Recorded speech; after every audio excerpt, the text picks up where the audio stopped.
I am District Attorney John Flynn, the District Attorney of Erie County. And today I'm joined by a number of members of my team, along with two of my closest, not only friends, but partners in government. I'm joined this morning by the mayor of our great city, Mayor Byron Brown, and the equally great police commissioner of the city of Buffalo, Joe Gramaglia. In addition to the mayor and the commissioner, I have assembled my team here that was responsible for the prosecution of this racist murder that occurred this morning. This investigation and prosecution was led by my first deputy district attorney, Michael Kane. The lead prosecutor was my homicide prosecutor, the bureau chief of my homicide prosecution unit, Gary Hackbush, along with a number of other assistant district attorneys, John Ferroletto, who is my bureau chief of my major crimes bureau, Noha Elnakib, who is an assistant district attorney in my office, Ryan Haggerty, and Justin Caldwell. I am also joined by Danielle Diabati, who is the bureau chief of my community prosecution bureau, and my senior victim advocate, Kim Rapp. Danielle and Kim were instrumental in guiding the families and the victims through this process. And they were instrumental in working with all of our federal, state, and local partners in building up all of these support services that have come to fruition over the past 6 months here in the city of Buffalo. And I can't thank Danielle and Kim enough for all that they have done on behalf of this community, on behalf of the victims, and on behalf of the families of this tragedy. The Buffalo Police Department, led by the mayor and Commissioner Gramaglia, I could take all day to talk about what they did in this investigation and how their leadership ensured swift justice. And that is what we got today, which was swift justice.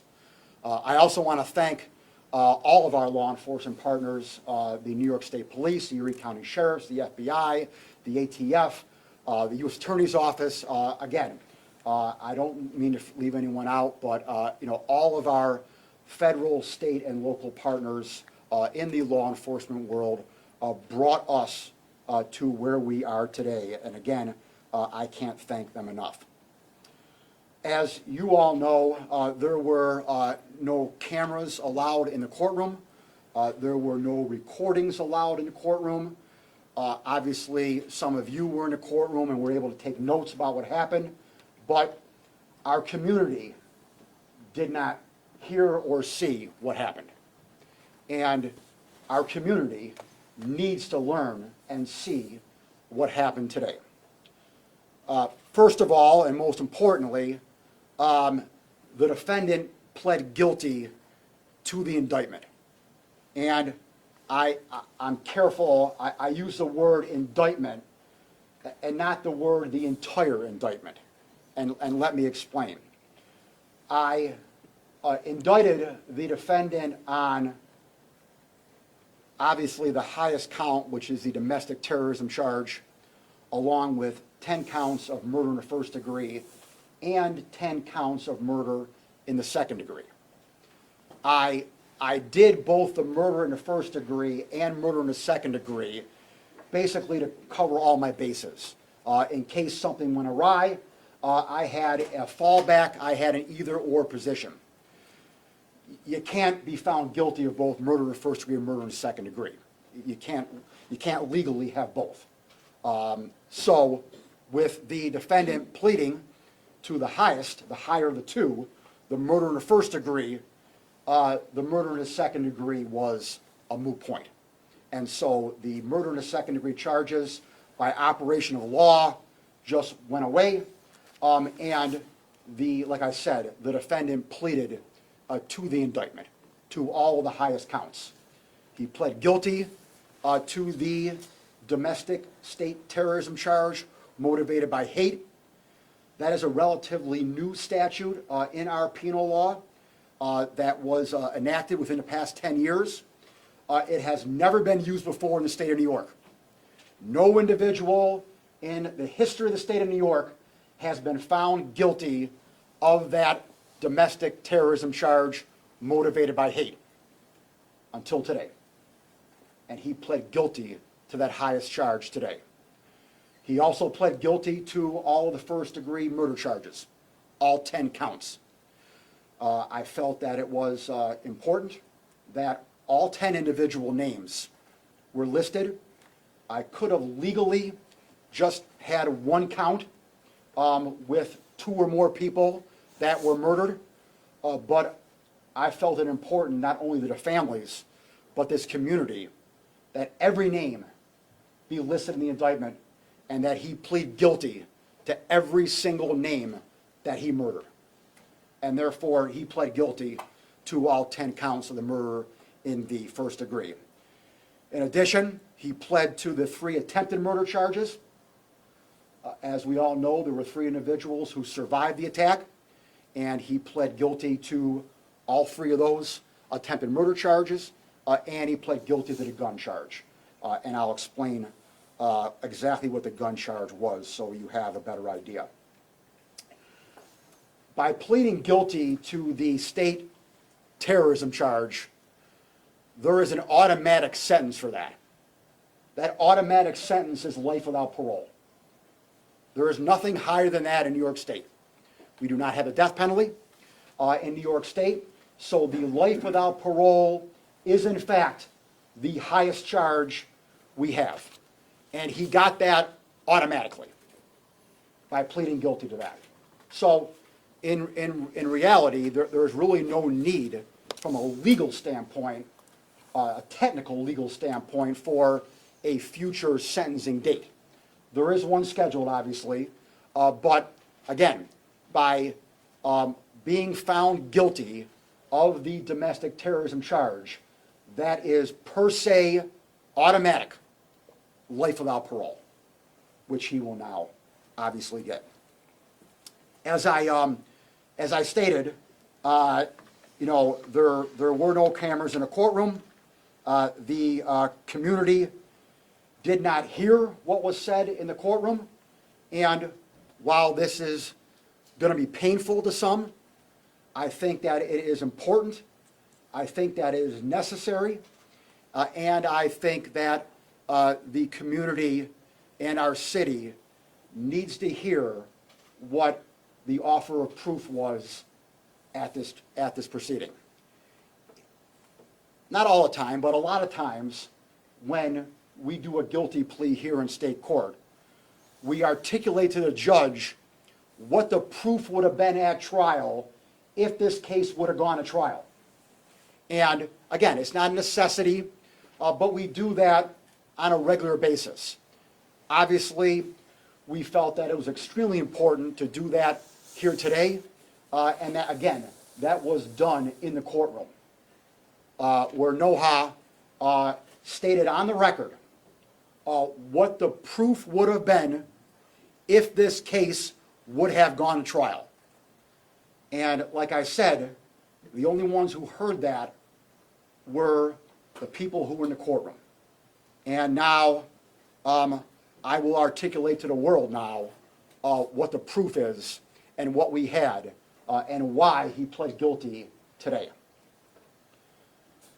The people's proof at trial would establish that on or about May 14th, 2022, the defendant planned and carried out a racially motivated attack fueled by white supremacist ideology, specifically targeting black people, at the Tops supermarket located at 1275 Jefferson Avenue in the city of Buffalo, the county of Erie.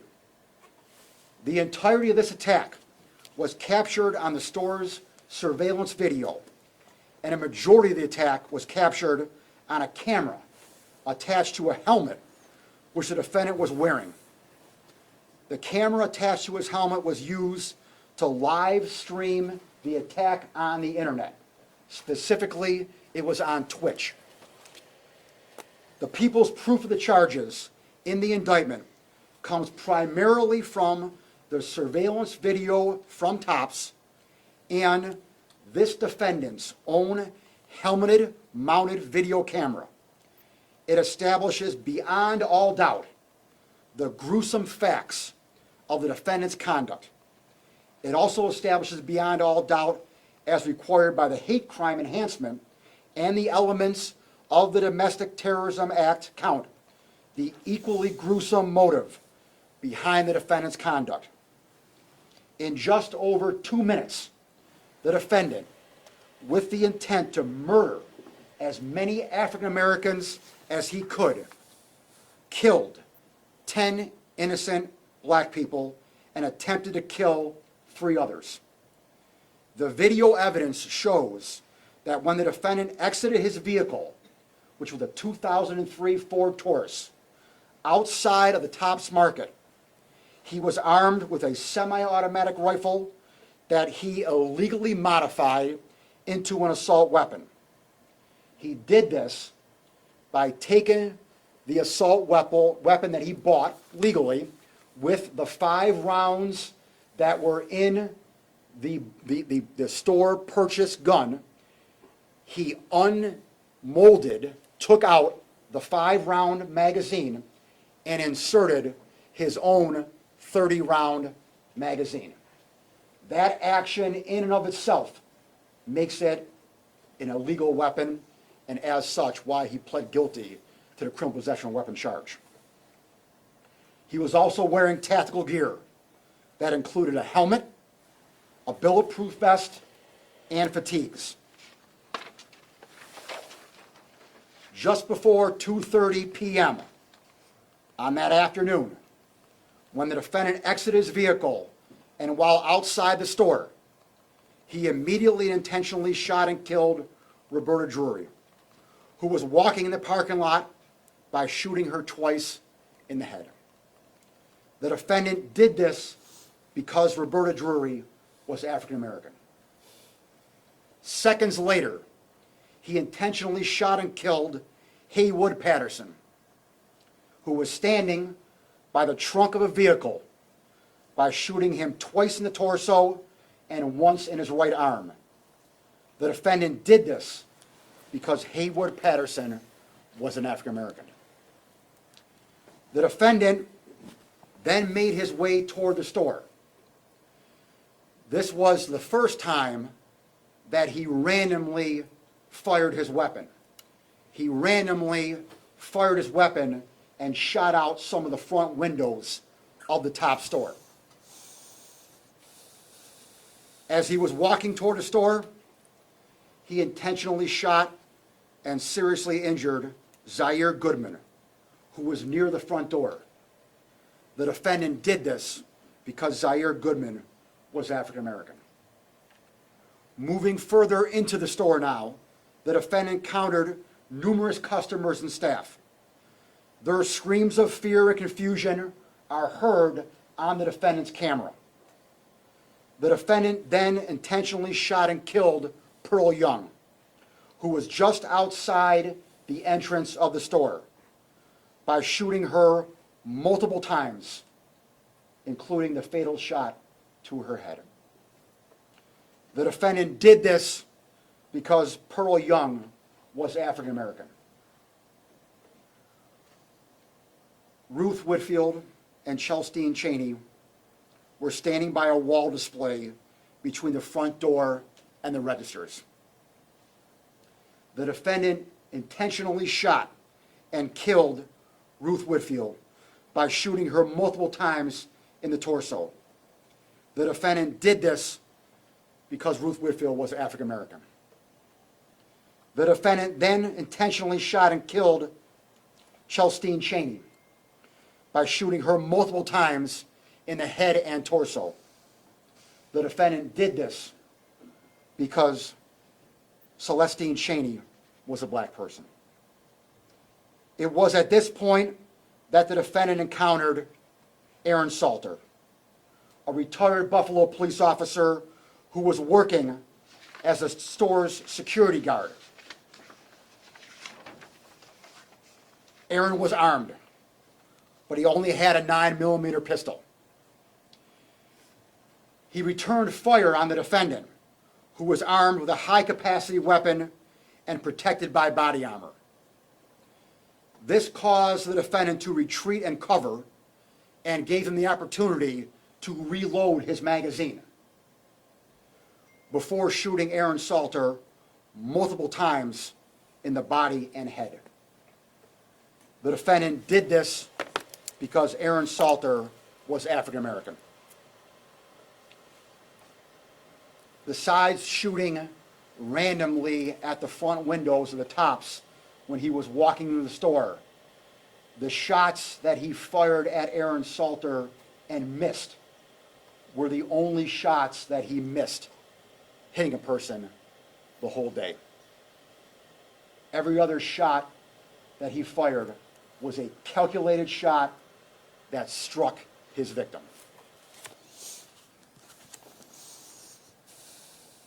By engaging the defendant, though, Aaron Salter's acts allowed time for customers and staff to flee for safety. And I know the mayor has said this multiple times, but Aaron Salter was a true hero that afternoon. As the defendant proceeded through the front of the store, he shot and attempted to kill 2 other people. Jennifer Warrington, a pharmacist, was working in the store's pharmacy at the time, and she was shot and injured. And Christopher Braden, who was the store's manager and near the registers, was also shot and injured. The defendant, after shooting Christopher, closed in on him. And while Christopher Braden was laying on the floor, badly wounded, the defendant pointed his rifle at him. But he did not shoot him. He actually said to him, "I'm sorry." And he did this because Christopher Braden was white. Thus, further demonstrating the defendant's racially motivated attack of black people in the store. This defendant then moved quickly and methodically throughout the store, exactly as he had planned. The defendant then intentionally shot and killed Andre McNeil, who was hiding underneath the register, by shooting him about the head, neck, and torso. The defendant did this because Andre McNeil was African American. The defendant then intentionally shot and killed Margus Morrison, who was in the store aisle running from the defendant, by shooting him multiple times in the torso. Again, the defendant did this because Margus Morrison was African American.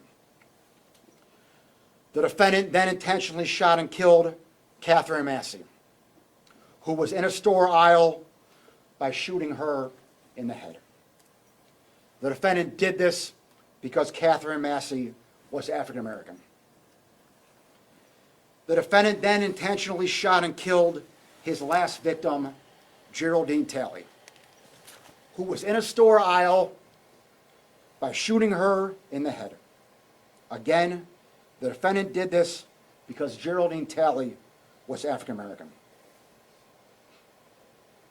The defendant then attempted to make his way out of the store, where he was confronted by uniformed Buffalo police officers in the front foyer. The defendant was still in possession of the assault weapon used and wearing his body armor with helmet camera attached thereto. Buffalo police officers took the defendant into custody and secured the assault weapon without anyone else getting injured or killed. They took the weapon that was used to kill 10 African Americans and attempt to kill 3 others. Although the attack lasted just over 2 minutes, the defendant's planning of a racially motivated attack occurred over a span of several months. He researched and specifically targeted the the Tops Market on Jefferson Avenue because of its location. He even went so far as to do a Google search of the zip code in New York State that had the highest concentration of African Americans.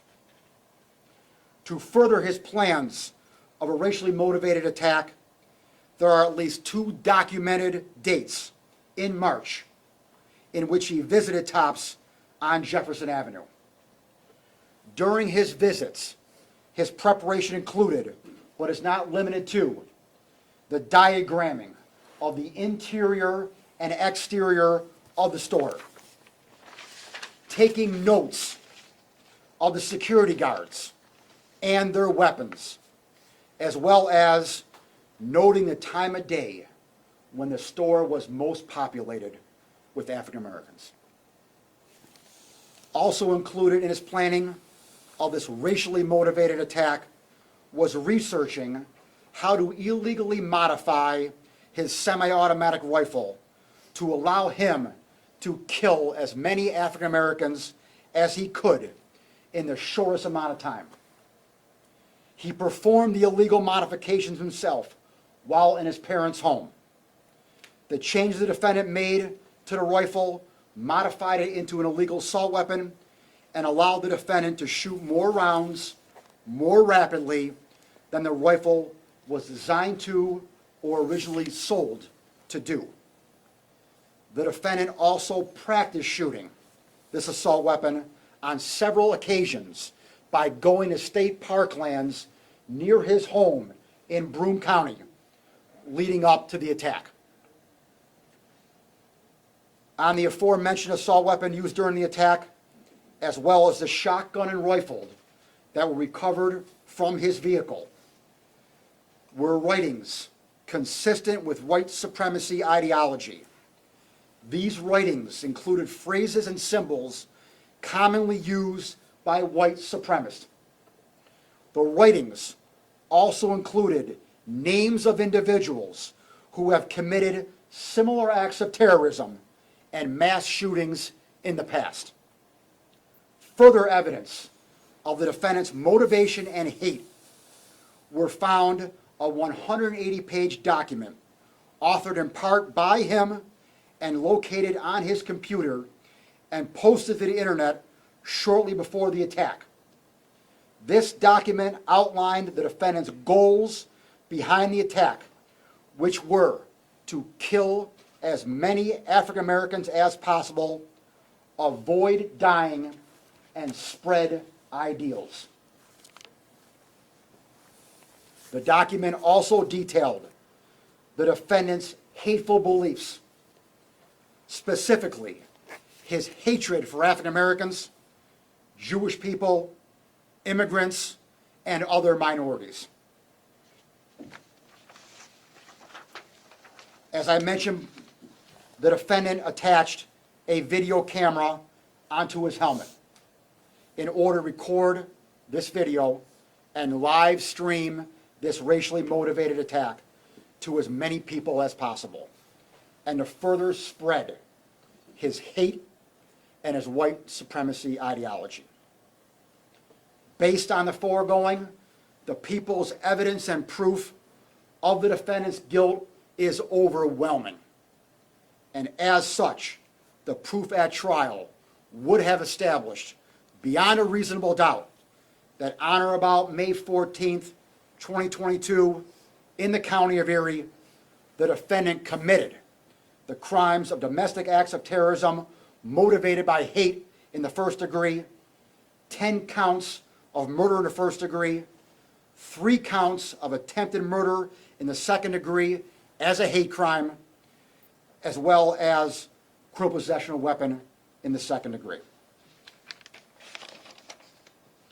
I know the mayor has, he specifically mentioned this at the indictment when we did a press conference, and that was the need for this community to see swift justice done.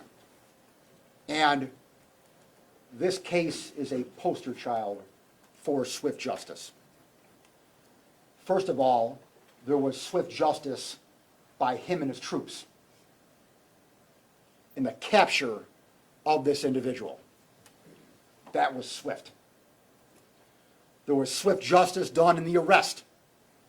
He was arrested within hours. He was arraigned by 6 o'clock that evening.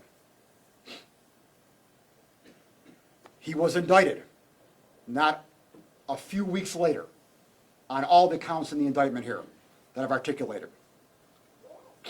The discovery was turned over immediately.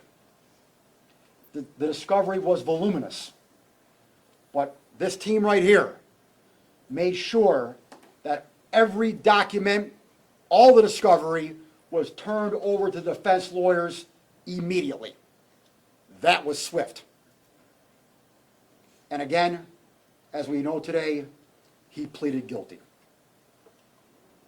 Now, however swift this was, equally important was the fairness. This was not only swift justice, this was fair justice. I made sure at the very beginning that I did all I could to ensure that the defendant got a fair trial. And I did that, quite frankly, by garnering some criticism.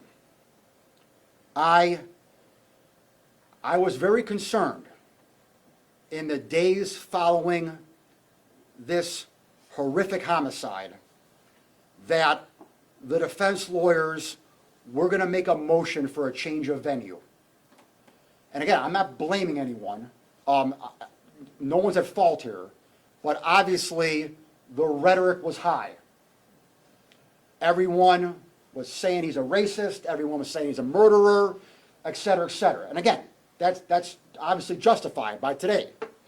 But I was concerned about not having this trial here in Buffalo. And my main concern was if they would have been a change of venue, the trial would have been in like Cattaraugus County or Allegheny County, and the jury would have been made up of white people. And I wanted to make sure he was tried by a jury that looked like the victims of this case. I wanted the jury here in Buffalo. I wanted an Erie County jury so there would be African Americans in that jury box. That was my concern. And so I articulated at the time that he was innocent until proven guilty, which obviously is the law. But a lot of people took offense to me saying that. A lot of people didn't like the fact that I said that he was innocent until proven guilty. Obviously, I didn't believe he was innocent. Of course I didn't believe that. I only articulated that because I wanted to do whatever I could to ensure a fair trial. I wanted to do whatever I could to ensure that he was tried here in Buffalo, New York, with a jury that had African Americans in that jury box, and not some white jury in Cattaraugus County. That was my concern, and that's why I said that. So, again, if I offended anyone, 6 months ago when I said that, I apologize. I didn't mean to offend anyone by that. I did it for a reason. I always have a reason. And I remember the mayor telling me, you upset some people, DA, but the mayor had my back though and said, he told everyone, believe me, Flynn's got a reason. You got to trust him. And so that was my reasoning. But thank God we won't need that now. Thank God we don't need a jury because he pled guilty today. And thank God the families and the victims who survived this and this community don't have to endure a long, protracted trial. Today, justice at my level is complete. Obviously, the federal government still has their charges. Their charges are exactly the same as mine. So the only difference, obviously, is that the federal government has the death penalty. And but from a charging standpoint, from my standpoint, at my level, justice has been done today. But while justice has been accomplished, nothing will ever bring back the 10 beautiful people who lost their lives on that day. This past Thursday on Thanksgiving, there were 10 empty chairs at the Thanksgiving table. And as we go into the holiday season now, there's going to be 10 empty spaces around Christmas trees at the families' houses. I tell people all the time that I can never provide full closure. There's never going to be full closure for these families. All I can do is provide legal closure. And that I have done. And hopefully, the legal closure will help the healing process. Hopefully, the legal closure will provide the families and the victims some measure of relief so that they can now get on with their lives. But this was their first Thanksgiving without their loved one. And this is going to be their first Christmas or holiday season without their loved one as well. And we need to remember that. As we go into the holiday season here, let us not forget. And let us continue to pray for the victims and their families and this community. As we roll into 2023, let us also not forget. And as the years go by and the cameras go away, we as a community can never forget. And while we never forget, and we should never forget, we need not dwell on the negative or hate, because then this racist murderer will have won. So let us remember the love that each one of these 10 wonderful people brought into this world, and spread that love throughout our community, throughout this country, and throughout this world. This racist murderer did not fulfill what he set out to accomplish. He failed. He failed miserably. Because today, this city, this community is stronger and better than it ever was. And we have shown the world that racism has no part in our community. And we need to always remember, because the victims have shown it, the families have shown it, the community has shown it, and what they've shown is that love always conquers hate.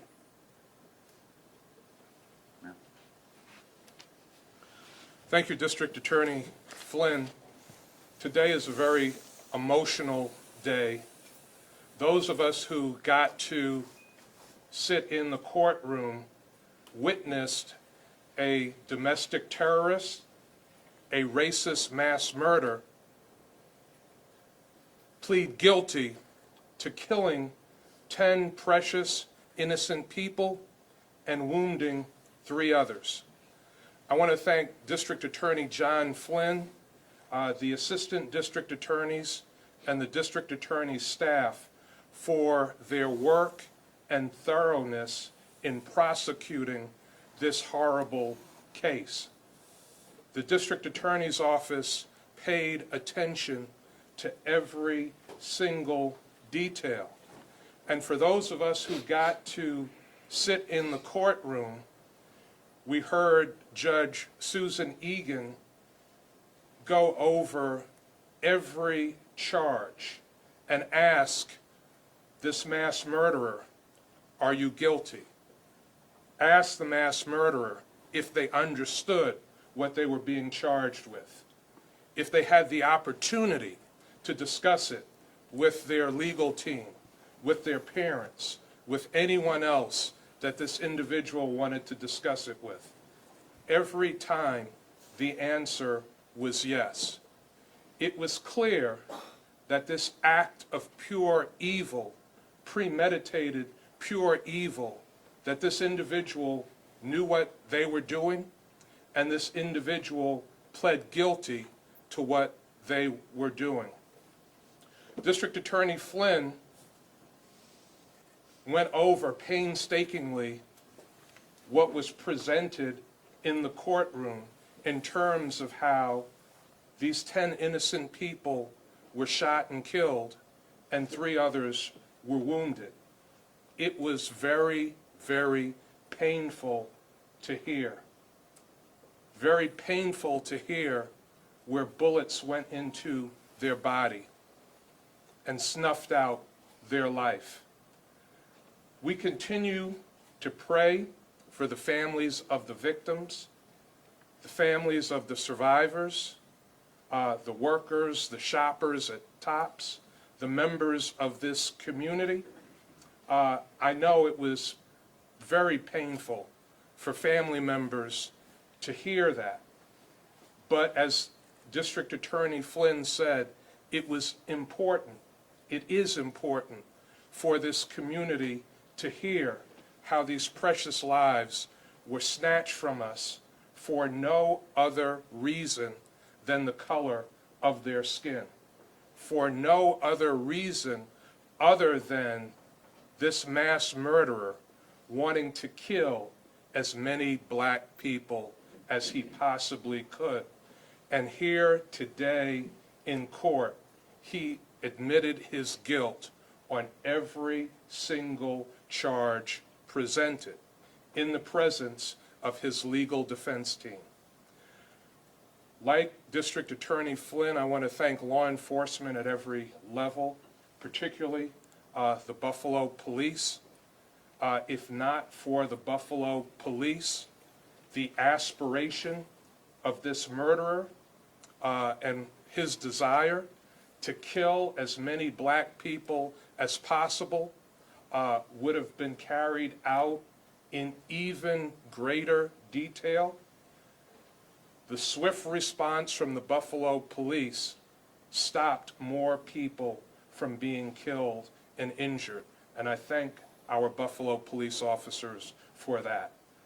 I want to thank federal, state, county law enforcement that worked very closely together on this.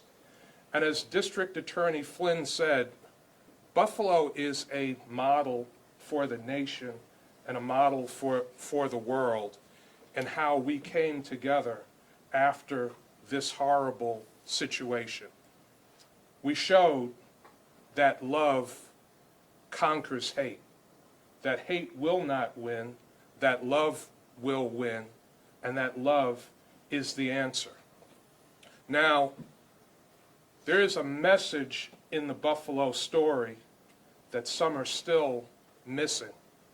Sadly, since May 14th, 2022, there have been hundreds of additional mass shootings in the United States of America.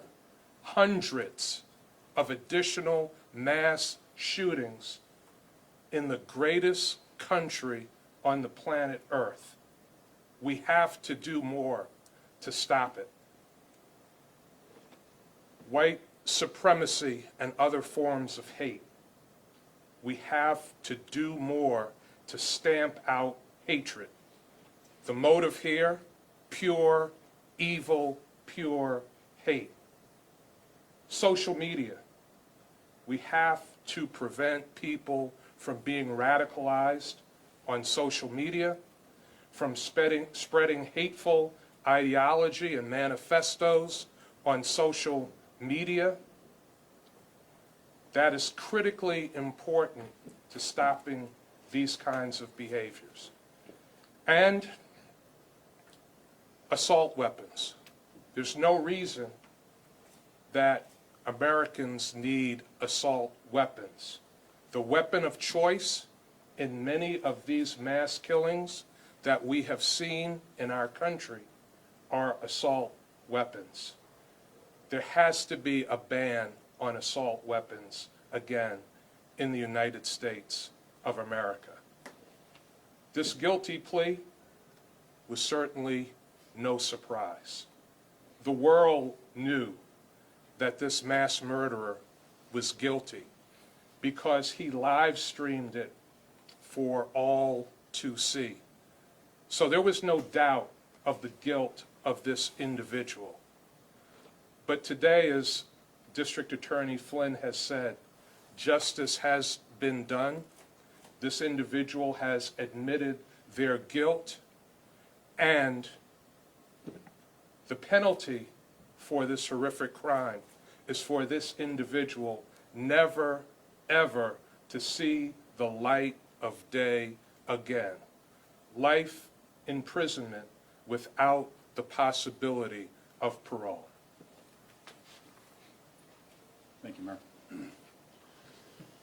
Over 28 years of policing, I've been in a lot of courtrooms and have never been impacted like I was today to actually see this individual in the courtroom pleading guilty to these vicious, horrific, hate-filled, racist murders.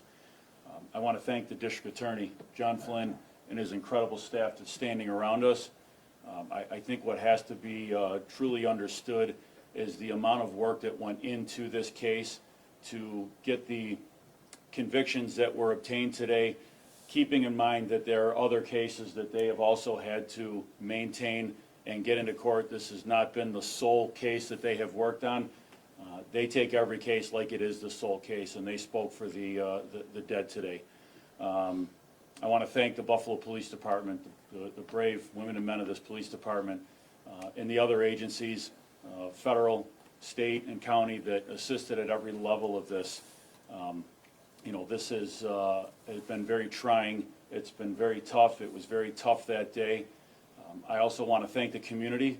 I immensely want to thank the community for their response in the minutes, in the hours, in the days, and the weeks, and the months after that. And I truly want to thank the surviving family members. I can't imagine what they have gone through, but what they have done is they've turned this into action. We have seen on many cases where they have had opportunities to do good, to seek change, to better the community that they live in. And this is not a happy day. It's not a good day. It's simply the close of one chapter in a book that is still being written to this day.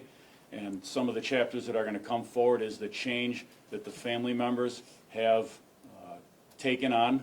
And some of that, as the mayor just said, is some sensible gun reform going forward.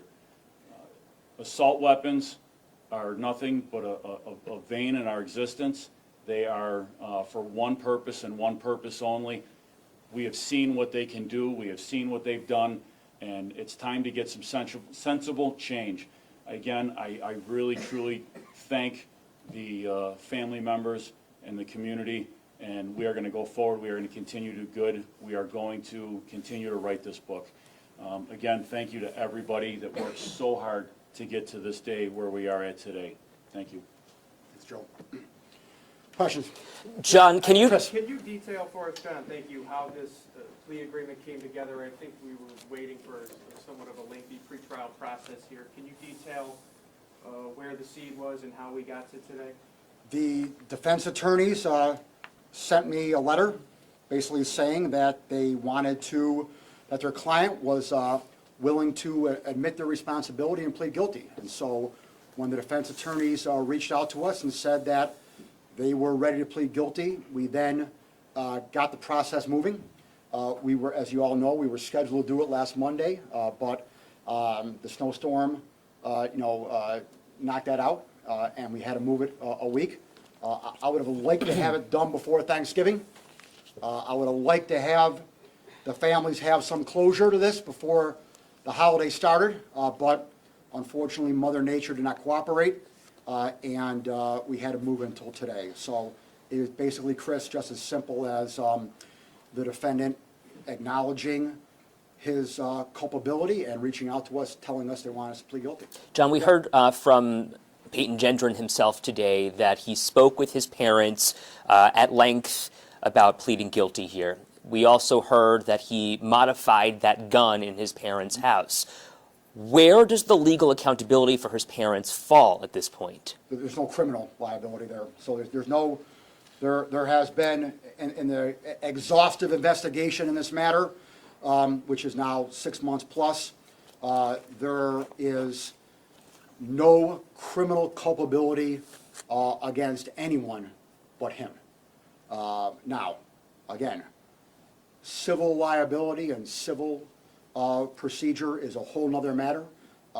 You know, obviously, a number of the victims have their own attorneys who are some of the finest attorneys in this community, and you know, they will pursue civil action against who they feel needs to be held accountable for this. But as far as criminally, he is the only person who's responsible for these criminal actions. And again, you know, you've heard me say it time and before that I don't like making excuses.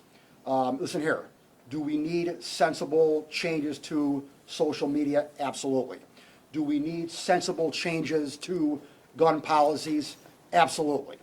But at the end of the day, as my father taught me, when you do something wrong, you look in the mirror, and that person in that mirror is the one who's responsible for this carnage. And he is responsible for this, in my opinion, he alone. John, can you also walk us through the idea that there are, well, let me backtrack for a second. The FBI over the last couple of months has released certain documentation saying that they were concerned, or the Homeland Security was concerned, about copycats and other mass shootings based on hate. The manifesto said that he wanted to avoid dying, yet here he is pleading guilty to all of this, will not die on the state level at least, because there's no death penalty here. He'll spend his life in prison. Are you concerned at this point about other potential copycats, or does this embolden other white supremacists? Well, the mayor said it. Since May 14th, there have been hundreds of victims of mass shootings in this country for all sorts of reasons. Just had a horrific one in Colorado Springs. So yes, I am always concerned about further crimes. I recognize that there are bad people in this world, and bad people in this world need to go to jail, and that is what I have done today. I put a bad person in jail. So yes, I'm obviously concerned, but I have faith in mankind. I have faith in our law enforcement to do what they can each and every day through various intelligence methods and various good old-fashioned investigative tools to do what we can to stop as many as we can. And again, I'm not naive. We obviously can't stop them all, but we can stop some. And we have stopped some. And we will continue to do that, not only here in Buffalo, but in this country. But John, are you concerned about any locations in particular, especially among the Jewish community where, you know, a factor that the shooter said himself he wanted to target? Yeah, no, I'm not going to, even if I knew about a specific location, you know, ahead of time, I wouldn't publicly state it, obviously. I'd have our law enforcement, you know, work and try to stop it. So, you know, I'm not going to single-handedly identify any one building or community. I am concerned in general about mass shootings, as the mayor articulated. Yes? I know you can't talk on the federal case, Correct. but in your experience in the legal world, what movement will this cause? Will we see some movement quickly now in that federal position that we're waiting for? Well, this is a very unusual case in relation to the federal case. Normally, there is no terrorism charge associated on a state case. So a lot of times, if you go back in some of these previous mass shootings that we've had across the country, in El Paso and you know, other cities in this country, the state charges have always just been the murder charges. And then the federal charge has always incorporated the terrorism element to it, mostly. In this case, we happen to have a state terrorism charge.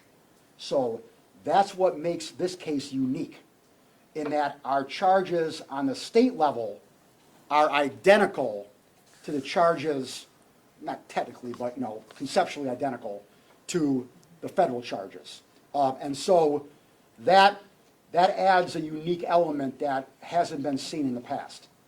So like I said, the only difference in these proceedings from a conceptual standpoint is the sentence.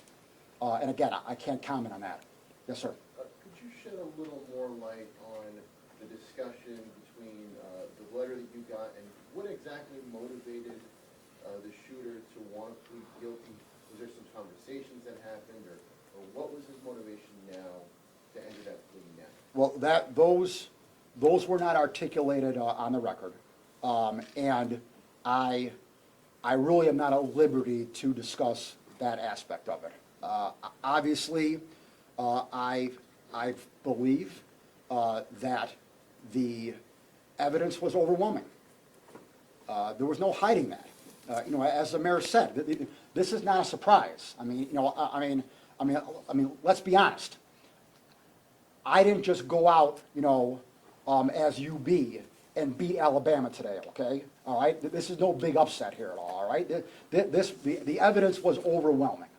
And so I recognize that he recognized that the evidence was overwhelming, and did what he did. Aside from that, I'm not going to articulate. Yeah, Kev? Question back to Eileen's question. Yeah. Does this pleading guilty to state charges, terrorism charges, does this mean he will automatically be found guilty on a federal level, which carries obviously a death penalty? No. That process will take its course.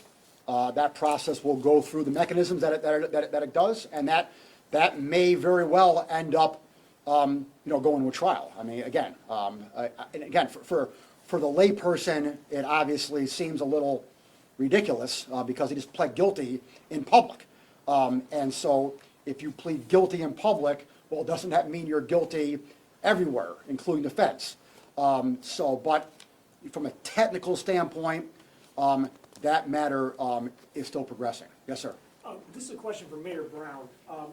Mr. Mayor, one of the many issues that came to light as a result of this crime was just how physically segregated the city of Buffalo is.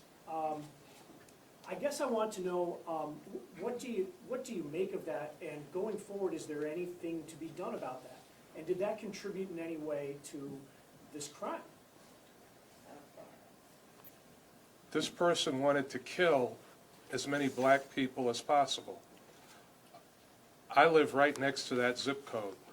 My family and I shop at Tops on Jefferson Avenue periodically. I could have been one of the victims killed in the Tops on Jefferson Avenue.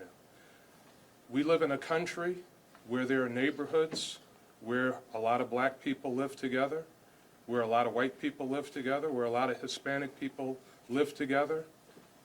That is the American mosaic. So I don't think the fact that a lot of black people lived in a beautiful neighborhood in close proximity to each other contributed to this crime. I think what contributed to this crime was this one individual, like the district attorney said, who for whatever reason, whatever evil and darkness was in his heart and soul, wanted to kill as many black people as possible. Commissioner, we heard some of the evidence that was collected by police officers at the scene, including the gun, some of the writings that were on the gun, the manifesto, the video.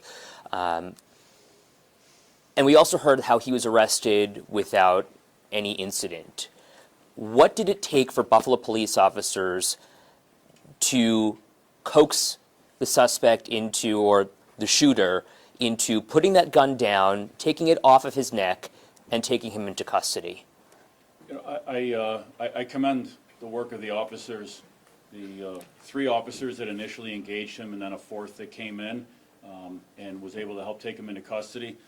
The demeanor, the calm demeanor in their voices, being in a parking lot and seeing the carnage that was in the immediate proximity of where they were and attempting to take him into custody, seeing that they were outmatched with firepower, as well as the gear that he had on, and the amount of,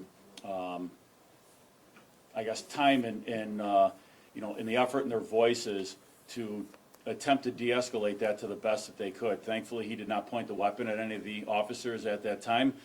He had the weapon on himself, and then shortly thereafter put the weapon down on the ground. They continued to talk him down, talk him down, talk him down.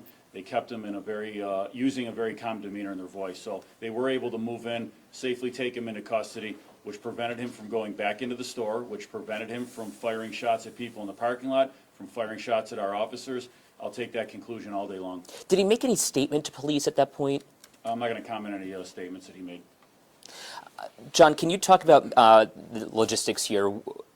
Now that he's pleaded guilty and he'll be sentenced in a state courtroom, will he go to a state prison? Will he be held in Erie County? How does that all work now? Well, that'll be up to discussions that we have, that actually the Department of Criminal Justice in New York State will have with the feds.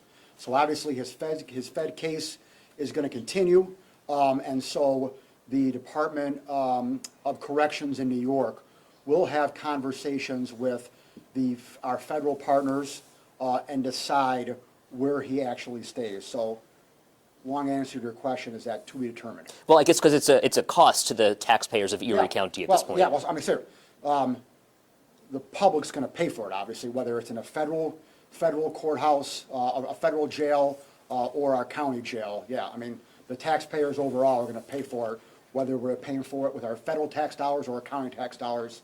That's up in the air. Yeah. Yeah, kind of two-part. One, can you give a general time frame of when the defense letter arrived with you? And two, is there a waiver of appeal with the plea today? Well, first question, a few weeks ago. The second question is no, because we are not in a position to enforce any conditions on the defendant, because he pled guilty to the indictment, all right? So anytime an individual walks in and pleads guilty to the indictment, I'm not in a position to mandate anything. There are no conditions on his guilty plea. That includes him affirmatively waiving his right to an appeal. It is what it is. Maki, yeah. Nationally, we know that there have been many mass shootings since this, and different states have different laws regarding guns and red flags and all that. In terms of New York, in terms of Erie County, do you think enough has been done to prevent something like this happening here again? Well, the answer to that question, Maki, presupposes that you can eliminate something like that happening here again.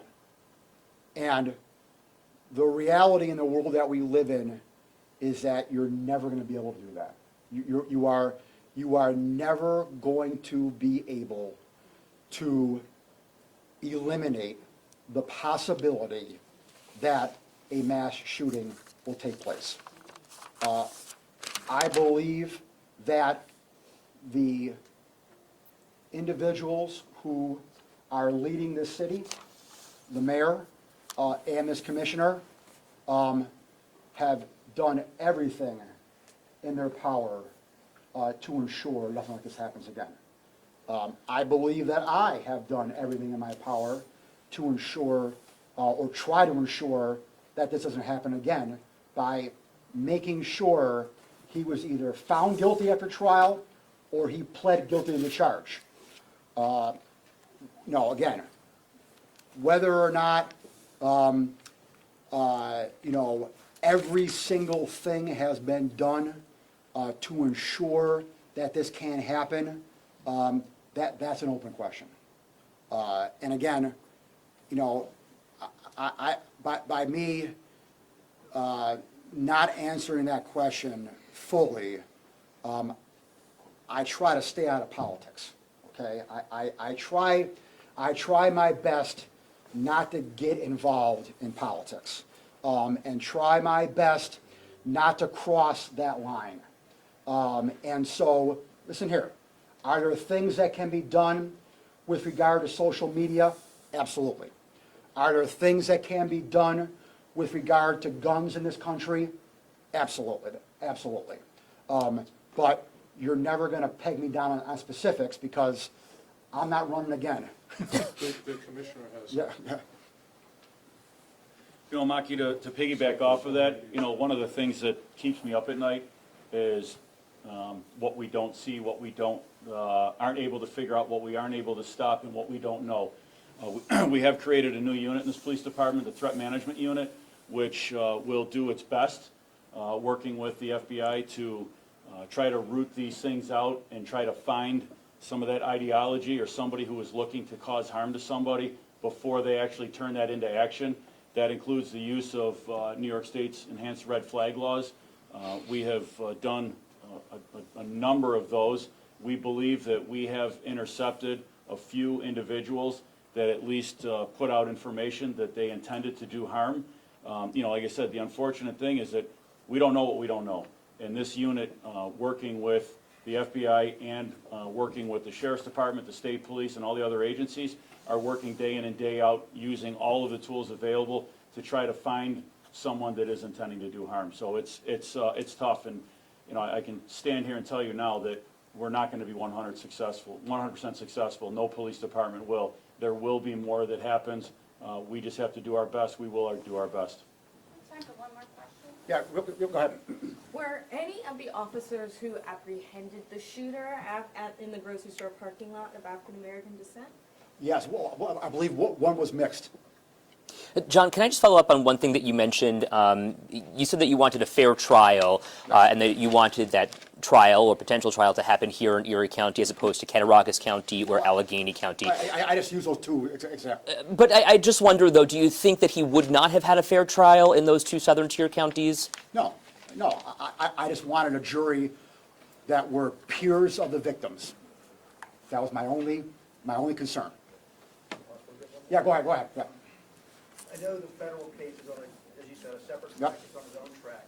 But I wonder, have there been discussions, if you could acknowledge with the federal team, where you might get to sort of a quote universal resolution that resolves the death penalty issue? No. No, you can't acknowledge or no? No, there has not been. Because I don't step on their toes and they don't step on my toes. And so they're literally two separate paths.